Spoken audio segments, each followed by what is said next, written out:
ওঠো সাজিদ, আজ তোমার রোজা রাখতে হবে না?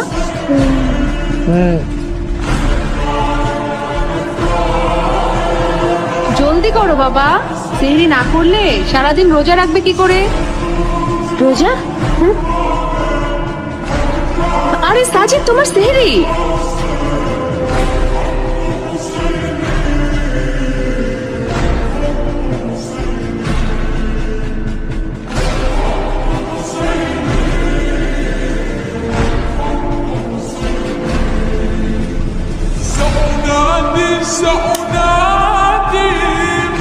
ভুলে গেছো?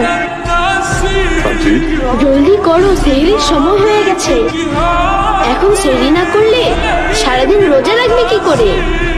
কাঁদছো কেন? এটাও এনেছি তো। সাজিদ, সেলিম চাচাকে বলো ইফতারের জন্য আমাদের বাসায় আসতে হবে।